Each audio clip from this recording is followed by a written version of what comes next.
Bueno, pues vamos a retomar el tema del nuevo enfrentamiento, encontronazo entre el Instituto Nacional Electoral y el presidente y su partido y miembros de su partido, Morena. El INE votó por mayoría de 6 votos contra 5, esto la semana pasada, posponer de manera temporal la realización de la consulta popular de la revocación del mandato del presidente López Obrador, argumentando que los recursos con los que cuenta para ese fin son insuficientes porque le recortaron presupuesto, una decisión que fue avalada por los legisladores del partido oficialista, Morena. Lo que hay que también decir es que el consejero presidente del INE, Lorenzo Córdoba, reiteró que no se trata de una suspensión definitiva y que continúa con la revisión de las firmas de apoyo para que se lleve a cabo esta consulta.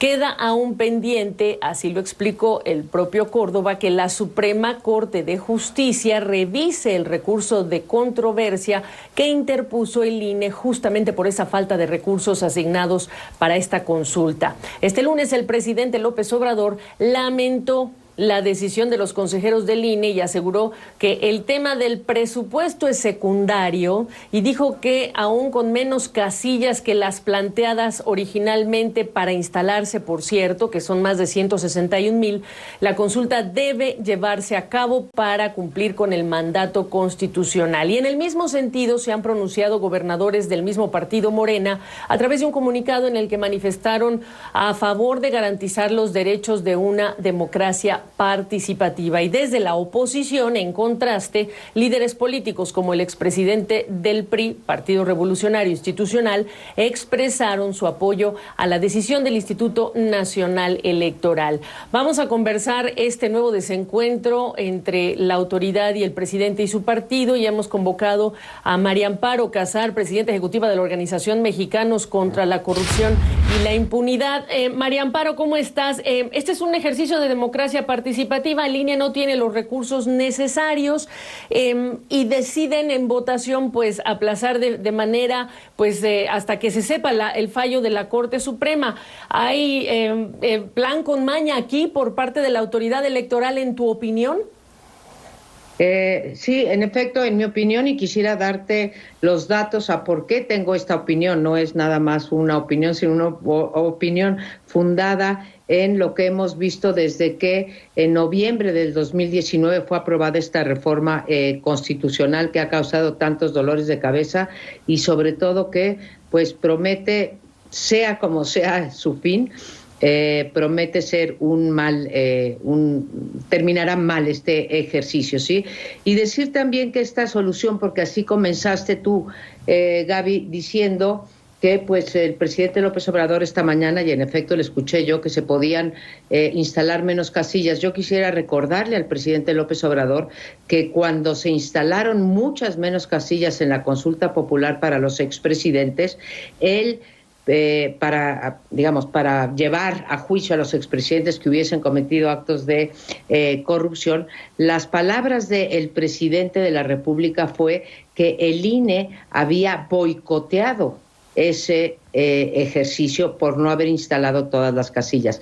Y me temo que eso mismo haría el presidente si suponte que nos alcanzara o les alcanzara al INE para instalar 2/3 de las casillas o la mitad de las casillas, pues volvería a decir que son antidemócratas, que boicotearon y que están defendiendo intereses. Entonces, creo que la solución que está dando el presidente no es una buena solución, habiendo muchas otras soluciones. De inicio yo te diría que este ejercicio ha sido pervertido porque es un ejercicio, tener una democracia participativa, esto es, o esta forma de democracia participativa que es revocación de mandato, no hace a una nación, a un país, más democrático o menos democrático. Eso es pura demagogia. Creo que buena parte, no creo, la mayor parte de las democracias presidenciales no tienen revocación de mandato. Y las que la tienen en América Latina, como por ejemplo es Venezuela, pues todos sabemos que eso sí es una farsa. Entonces, a mí no me gusta, pero no se trata aquí de gustos. La podemos tener, pero si la vamos a tener, hay que hacerla con los recursos suficientes para que después no venga otra andanada de parte del presidente de la República y de Morena, o la alianza de la coalición gobernante, a descalificar al Instituto Nacional Electoral, a descalificar el ejercicio y finalmente a minar todavía más la democracia, que ya de por sí está minada hace un buen rato. Y entonces, María Amparo, nuevamente en lo que ha sido la presidencia de Andrés Manuel López Obrador, hay que voltear a ver a el máximo Tribunal de Justicia, la Suprema Corte, a la que vuelve a caerle otra de este tipo de controversias. La relevancia de lo que decida entonces el máximo tribunal, ¿qué dirías tú en el contexto que has descrito ya? Mira, no sabemos en primer lugar si va a ser el que decida vaya a ser el tribunal o la Suprema Corte de Justicia. Tenemos ese interrogante todavía. Te tengo que decir que ya en la Suprema Corte ya hay una controversia previa, bueno, una acción de inconstitucionalidad, se llama en este caso, precisamente cuando se emitió la Ley General para la revocación de mandato. Ahí el PAN, el PRI y el PRD interpusieron una acción de inconstitucionalidad diciendo, argumentando, que estaban transformando el ejercicio de revocación de mandato en uno de ratificación de mandato y que eso era inconstitucional. Esto en atención a la pregunta que se puso en la ley de consulta popular. Esa acción de inconstitucionalidad no está resuelta y esta que acaba de interponer, en este caso, el Instituto Nacional Electoral, pues tampoco, y ya cerró la Corte. La Corte terminó sus funciones, creo que el pasado día 15, y no volverá hasta enero. Así que o nos vamos a quedar en ese impasse o, según algunos juristas, siempre hay, en los recesos de la Suprema Corte, siempre hay 2 ministros o ministras que se quedan a cargo. Estas 2 ministras, que en este caso son Yasmín Esquivel y Margarita Ríos Farjat, podrían decir no admitimos la controversia o la rechazamos, o tomar una especie de resolución para que quedara sin efecto esta controversia mientras vuelve la Corte, ¿no? Entonces, yo creo que nos iremos hasta enero para saber qué es lo que ocurre con este recurso que ha interpuesto el Instituto Nacional Electoral. Ahora, todo esto y los datos que te podría dar desde que comenzó la historia de la revocación de mandato hasta el día de hoy, pues son eso, la historia y los datos. Creo que aquí lo importante es pues la política, las intenciones, los propósitos que hay detrás de esto.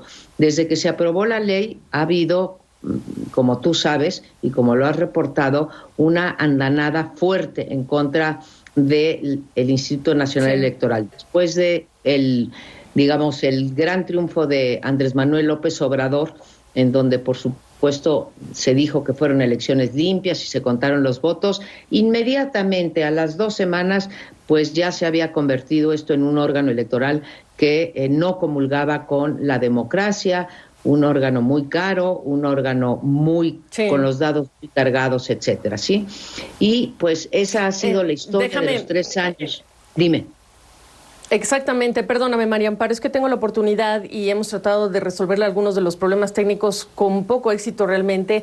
Tenemos la oportunidad de escuchar la opinión, del exconsejero electoral de la Ciudad de México, Eduardo Juchim. Adelante, Eduardo, ¿cómo caracterizarías el episodio del viernes desde la votación, la embestida de los morenistas opinando que esta es una embestida contra la democracia por parte del INE, que se ha politizado, y el INE diciendo, no señores, no hay recursos para hacerlo correctamente este ejercicio, y si sale mal van a volver a atacar a la autoridad electoral? ¿Qué dices?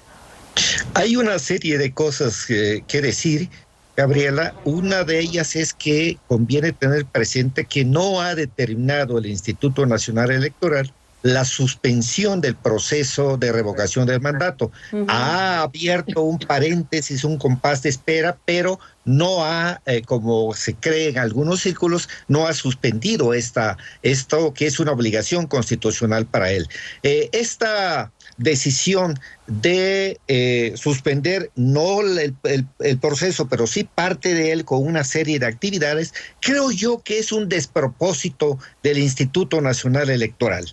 Uno de los consejeros sin derecho a voto, el senador Ramírez Marín, dijo una frase que define muy bien lo que ocurrió el viernes en el Consejo General del INE.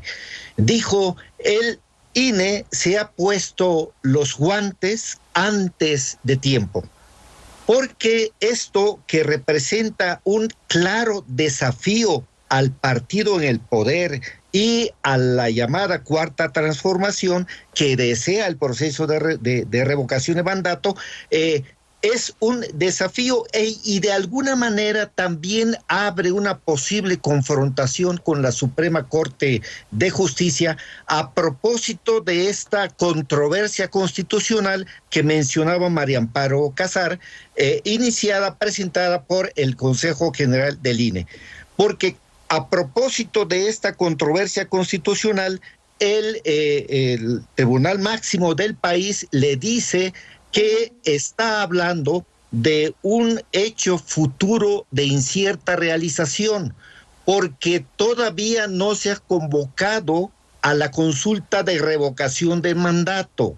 De tal suerte le dice la Corte al INE que no hay afectación a tu presupuesto todavía. Es necesario que haya la convocatoria para que esto pueda revisarse en el fondo de la controversia constitucional en la que está inmerso o puesto como principal objeto que el INE reciba una aportación extraordinaria adicional a su presupuesto para realizar el proceso de revocación de mandato. Pues hasta acá voy a tener que dejar esta conversación muy importante, muy delicada también. María Amparo Casar, te tienes que ir, te agradezco. Eduardo Juchín, hicimos lo imposible por resolver temas técnicos. Gracias a ambos por la oportunidad de esta conversación. Encantado. Muchas gracias a ti, Gabriela. Da mucho que hablar todavía. Exactamente, da muchísimo por hablar y así lo haremos en los próximos días. Gracias. Voy a marcar una pausa y regreso con más.